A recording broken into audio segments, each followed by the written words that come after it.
Welcome back to Freedom on Deck. We've got a very special guest for you. Coming up right now, get your ears open. We have first-time author Monica Lee Shimonek coming on. Her book that is coming out early July, Broken System, Broken Heart. The Soup to Nuts Guide to Protecting Your Health in the Aftermath of a Custody Battle. Monica, how are you?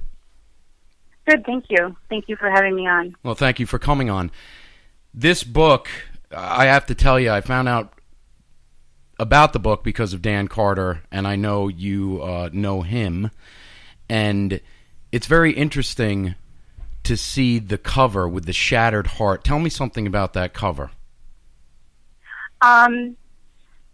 The immediate feeling that I had when I got my written decision in the mail back in 2011 that I lost custody of my only child who has autism, I immediately felt my heart breaking. Yeah. And it was really like the first time I felt like a spontaneous surge in my body that it was very painful. So if you look at the cover, it's actually it's meant to kind of like be the chain on a swing, you know, like little kids swing on a swing. So there's like a little heart in there that shows the shattering. Well, it's the first thing that drew me to the book. I was like, whoa, that cover just spoke to me. You know, I've had I've had those issues in my life too with divorce and those kind of things with children. Oh, yeah. And it's effective. But I mean, Brian too. Welcome on deck. Yeah, I mean, I think that there's a lot of listeners out there right now that can identify with what your book speaks about because, let's face it, I mean, the divorce rate, I mean, they say 50%, it's probably more like 60 now. Yeah, Monica, you know, it's about, now the book, I didn't look much into it. Is it about the process or is it about fixing the system? There will be future books on both of those topics. Mm-hmm. This book is primarily designed for parents who, the majority of fit and loving parents who lost custody, they kind of had a feeling that they were going to lose once they started with the litigation with their former partner, the child's other parent. They tend to figure it out pretty early on that there's something kind of shady going on, that things are looking backward. You know, we're raised to believe that the judicial system is fair and everybody gets, you know, a fair shot at presenting their case.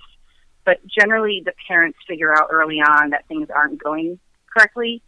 So it would be helpful if they could read the book in the process. I think it would save them a lot of, you know, agony and understand that they're really not alone because there's really no support system for parents like myself, which also inspired me to write the book, is that there's really not a whole lot of resources for appropriate, loving parents who lose. It's generally, there's resources in place for parents who have issues, you know, alcoholism, homelessness. There's a lot of resources out there for parents to correct those issues so they can get their kids back. But when a parent is, you know, there's really nothing a parent has to change.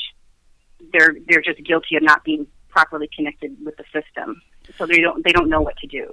Monica, would you say that a parent who is a fit parent, maybe you didn't have the financial resources to get proper representation and things like that? Is your book really focused more on the? I mean, let's face it, the stresses of just going to court, family court, for custody alone. I mean, just getting that paperwork in the mail, I mean, your heart sinks. So as a parent, you know, when you're going through these things, the stresses of themselves, the physical stresses, are detrimental to your health. And is that what your book is talking about? There is going to be a piece. There is, you know, the book will have a section that goes through a process on how to gather yourself together so that you can go to court and speak calmly and clearly and learn how to properly deflect what is being thrown at you by the other side. So yeah, there is a piece on that, but it's generally kind of lifestyle things a parent can implement, how to restructure their lives without their children being there.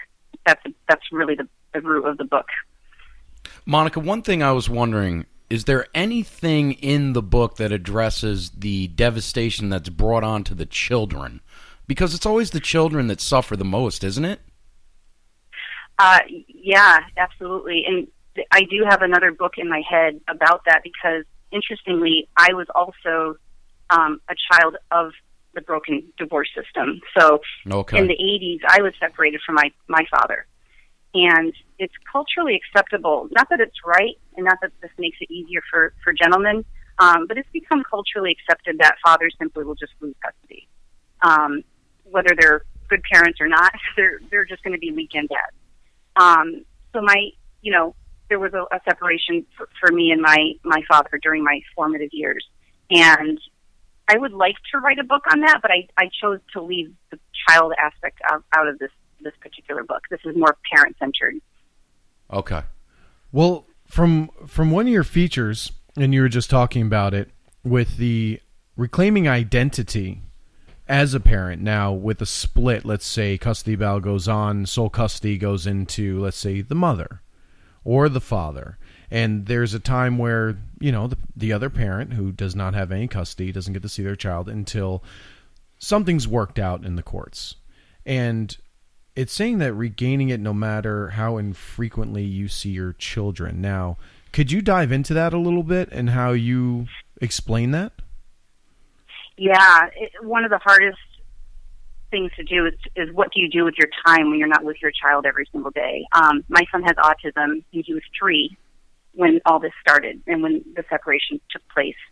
And I went from being literally at his side 24 hours a day with all his therapies and dealing with his, really having complete oversight over all his therapy and his development, to being alone all the time. I had a few hours of visitation here and there, but that's what they were. They were unfortunately visits because I can't truly parent my child when I'm with them 36 hours a week. The question was, how do parents reclaim their identity even if they have no contact? I do encourage parents to write letters to their children, even if there's zero contact.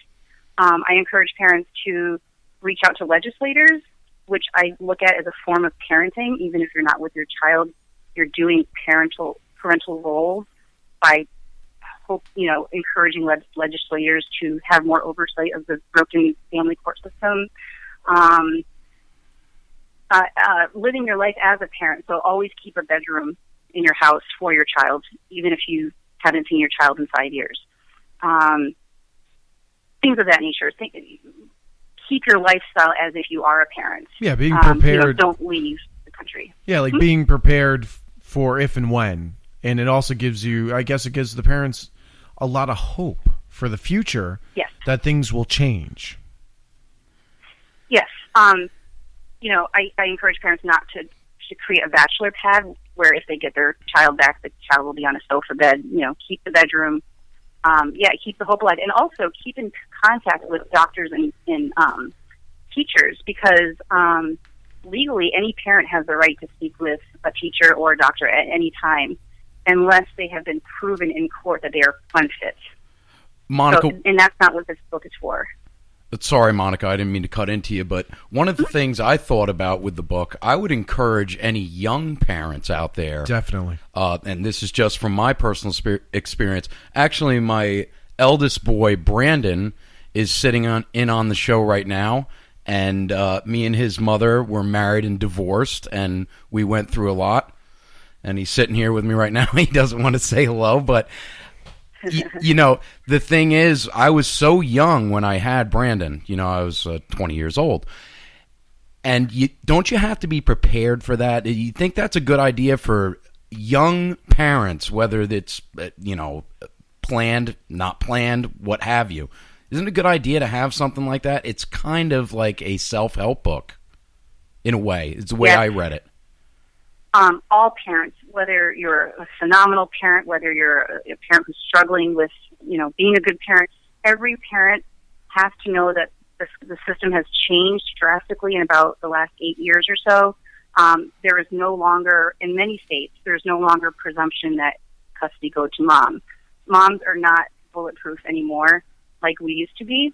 Like I said, literally from day one, I knew I was going to lose custody. So, and it had absolutely nothing to do with my parenting. So I would encourage moms just to be prepared. And even if, you were raised by your single mother, by default, you went to mom, that's absolutely not the way it works in most states. I've only spoken to parents from maybe 30 states. There might be another 20 states where everybody just goes to mom straight away, Well, it would be a good idea for moms and dads to read this book, don't you? I mean, really, right? Definitely. Yeah, the book does speak to mothers. I decided I'm not a father. I've never been a father, so I couldn't intimately connect on how to help a father reclaim his health. Right. So, but I think anybody could read it. We're all human. We all feel the same emotions. Yeah. But it's primarily directed towards mothers. Okay. Yeah. And I tell you one thing that needs to definitely change in the court system. It's something that you might be able to speak about in another book, but I've seen, and just from my own experience, where you haven't had custody of your child, and you're being kept from your child, even though there's a court order. That has to change. There is a section on how to handle it when you go to see your child and your former partner withholds the child from you, and your child's expecting to see you, you're expecting to see your child, and you can't. And it's such a intense moment where you just want to just lose your mind. So there is a piece in the book that says what to do when that happens, because it's happened to me so many times. It's happened to so many parents, and they need to know what to do rather than do something they regret. Monica, I want to give you a little bit of a chance to tell everybody how to get the book, where to get the book, when the book is coming out. I had mentioned early July. It's in the process, correct? Yes, it's in the editing currently, and then it will be going into print. And it won't be available in ebook just yet. There will be a conversion later on, but the person could go to Amazon.com, right, or my website, which is groundwork2health.com, and groundwork to health is all one word. There's no underscores. Okay. Groundwork2health.com. There's a PayPal button they can purchase there. And currently, a person can pre-order a copy of the book for a slight discount. That's great. Okay, so it's Get that available. discount. So it's available now for a discount. Get the discount, correct? Right. It's $11.95 right now. Get it while it's hot. It's the book. I just want you to know. It sounds like you're going to write more, and we're going to have you on every time you get a book out and you get something going, because it sounds like we're called Freedom on Deck. It's about fighting for freedom, and part of freedom in America is having your children, and part of having your children is that freedom that we so enjoy, and to have you on the program really speaks to that, and I'm so happy that you are getting involved because of your experience, because that's what we need more of. Yeah, I wanted to also add, my husband and I actually met in this process. He also has a son with autism, and he and I actually met at the state capitol testifying to promote changes in the law. Right. Eventually, the bill we were pushing for did pass, so we have a little bit of a baby step. But he and I met there, and he and I are going to be writing a couple of books together. Awesome. And he's very actively involved in legislation because he had the exact same thing happen to him. Okay, well, Monica, we're going to end it off here. That's Monica Lee Shimonik. Make sure you go out and purchase Broken System, Broken Heart. Get it at that discount, folks. We'll be back. We've got hot topic after hot topic. ICE agents. Thank you, Monica. We appreciate you. Thank you, Monica. Thank you.